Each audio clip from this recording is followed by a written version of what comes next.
Bem-vindo às aulas de circuitos eletrônicos. Transistor de junção bipolar, série 4.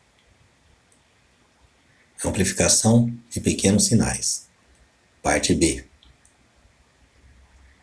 Na análise de pequenos sinais do transistor bipolar de junção, a gente vai utilizar os dois modelos que a gente já estudou, o modelo RE e o modelo híbrido.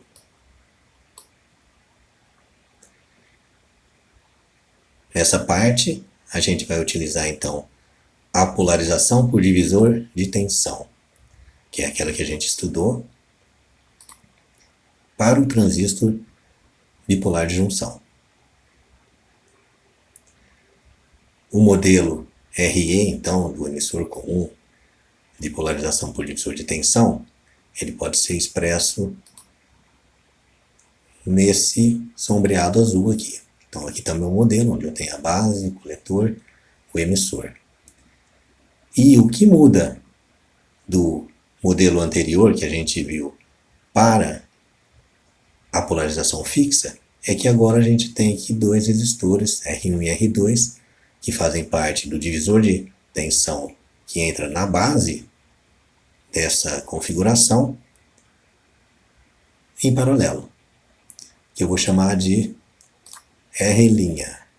O beta e o RO são fornecidos no problema, ou fornecidos nos datasheets, como a gente viu anteriormente, e o RE ele é encontrado através da análise de polarização de corrente contínua. O cálculo das impedâncias, então, para essa polarização por divisão de tensão, ou seja, eu tenho R1 paralelo com R2 paralelo com beta RE. Isso vai me fornecer, então, no caso onde o R' é o R1 paralelo com RE, o Z de I, ou a minha impedância de entrada, igual a R' paralelo com beta RE. E a impedância de saída, olhada em cima do RC, vai ser o RC paralelo com o meu RO. Lembrando da simplificação, se esse RO for muito maior do que o RC, pelo menos 10 vezes maior ou igual ao RC, eu posso então dizer que a minha impedância de saída é igual ao próprio RC. O cálculo do ganho de tensão AV, então, semelhante ao anterior, que a gente calculou a tensão de saída sobre esses dois resistores em paralelo por essa corrente, ou seja, menos beta IB multiplicado por RC paralelo com RO, e o VI sobre a base e o emissor. Então, nada mais é do que o IB vezes o beta RE. Ou seja, o meu ganho de tensão ele vai ser igual a menos RC paralelo com RO dividido por RE, que pode ser simplificado caso esse RO aqui seja 10 vezes maior do que o RC, para RC dividido por RE.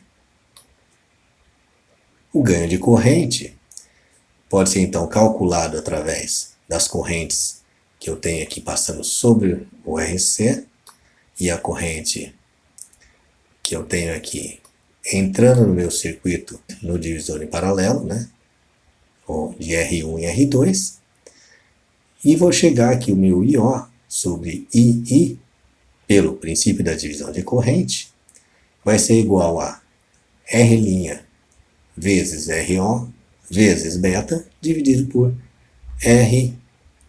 RO mais RC multiplicado por R' mais beta RE, que pode ser aproximado pelo beta caso o RO seja maior que 10 vezes RC e o R' seja maior que 10 vezes o beta RE. Nesse caso aqui. Também eu posso expressar o ganho de corrente a partir do ganho de tensão. Então ele vai ficar menos AV multiplicado por ZI dividido por RC, onde a minha impedância de entrada ZI equivale a R1 paralelo com R2 paralelo com beta RE. A relação de fase é a mesma que a da polarização fixa, onde a minha entrada senoidal é amplificada e invertida em relação à entrada por 180 graus. Ou seja, o sinal negativo observado nas formas de ganho de tensão mostram que eu tenho essa inversão. O circuito híbrido equivalente, que a gente vai utilizar então, ou seja, o circuito de parâmetros H, onde eu tenho aquela relação HIE, HFE e HOE para o modelo RE, vai ser expresso nesse circuito de polarização por divisão de tensão, quando tem os parâmetros H.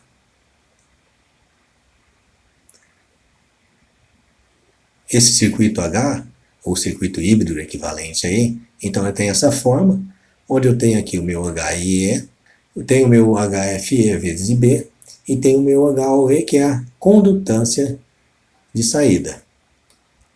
O inverso da resistência aqui. Então, o meu ZI, ele fica para aquele modelo de polarização por divisão de tensão, o R' paralelo com o HIE. A minha impedância de saída fica o RC paralelo com 1 sobre HOE, porque essa daqui é a condutância. E se ela for muito baixa, ou seja, a resistência for muito alta, eu posso aproximar minha impedância de saída ZO por RC. O ganho de tensão, então expresso com VO sobre VI, ele vai ser então o HFE multiplicado por RC paralelo por 1 sobre HOE, dividido por HIE.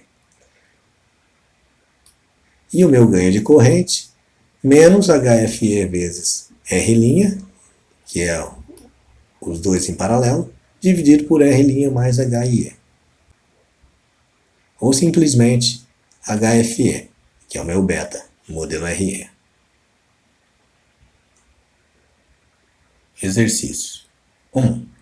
Para o circuito da figura, determine RE, calcule ZI, ZO, encontre AV e AI. E repita os itens B e C com RO igual a 25 kΩ. Então a gente vê aqui que o nosso RO é 50 kΩ com um beta de 100. Primeira coisa que eu vou fazer então vai ser determinar RE. Para determinar RE eu tenho que trabalhar com a minha análise de corrente contínua, minha análise CC de polarização. E a primeira coisa que eu vou fazer, vou testar se o meu beta RE é maior que 10 vezes o R2. Então, se o meu beta RE, que é essa parte aqui do transistor, ele é maior do que R2, que é 4,7 kΩ. Fazendo essa análise aí, eu tenho que meu beta vale 100, o meu RE vale 1,2, e ele é maior do que 10 vezes 4,7, ou seja, 120K é maior que 47 kΩ. Então, eu posso utilizar a aproximação para encontrar o meu IE. Então, eu vou pegar aqui que o meu VB, que é a tensão que tem nesse ponto aqui, meu VB, ela é R2 multiplicado por VCC dividido por R1 mais R2, que é igual a 1,72 volts. O meu VE, então, a partir dessa junção que eu tenho 0,7 aqui, ó, pode ser estipulado. E ele vai dar o valor de 1,021 volts. Encontrando o VE, consigo estabelecer meu IE, que é VE sobre RE, ou seja, 0,85 mA. A partir daí, encontro meu RE para análise de corrente alternada. Item B, as impedâncias de entrada e a de saída. Então a de entrada, eu sei que ela é o R1 paralelo com R2, paralelo com o beta RE, segundo o modelo RE. Ou seja, 47K paralelo com 39, paralelo com 100 vezes o RE. Isso vai me dar uma reimpedância de entrada de 1,768 kΩ. E o meu RO, nessa condição aqui, onde ele é maior que 10 vezes RC, permite que eu encontre meu ZO simplesmente aproximando ele pelo RC.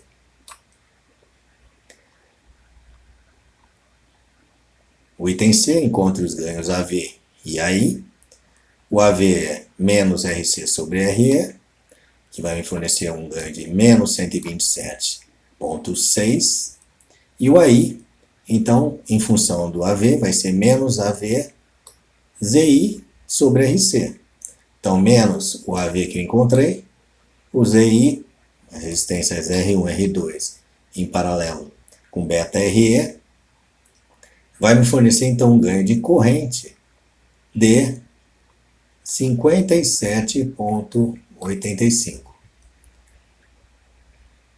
No item D, substituir então o valor de RO por 25K, anteriormente ele era 50K, né? A gente vai verificar que o ZO, então, que eu estava querendo estipular, tem que ter o meu RC em paralelo. Tem que ter o meu RC em paralelo com RO. Fazendo esse RC em paralelo com RO, eu vou ter que o meu ZO, então, vai ser 3,37 kΩ. O ZI não tem modificação, porque o ZI depende apenas de R1, R2 e do beta RE.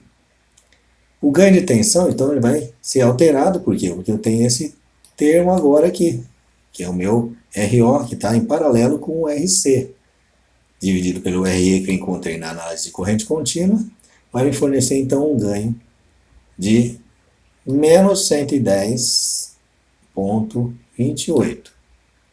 Né? Aqui está o ganho anterior, né? Que era de 127, então teve uma diminuição do ganho. E o AI, que é menos AV vezes ZI sobre RC, continua, né? Como eu já disse, a gente já viu anteriormente. Por quê? Porque eu estou olhando minha impedância em ZI a partir do ponto RC. Então, eu estou olhando por RC. Então, não tem alteração aqui, mas a alteração é no ganho de tensão, que vai me refletir, então, numa alteração no ganho de corrente em torno de 50. Então, meu ganho de corrente vai para 50, e antes ele estava em 57,85. Então, também teve uma diminuição em função da alteração do resistor RO do transistor. As aplicações práticas, então, são aquelas que a gente viu para a configuração anterior de polarização fixa, no caso, áudio mixer, pré-amplificadores, geradores aleatórios de ruído e fonte de luz modulada por som, além de outras mais. Então, com isso a gente encerra essa série de modelagem para transistor em pequenos sinais. Até a próxima, pessoal.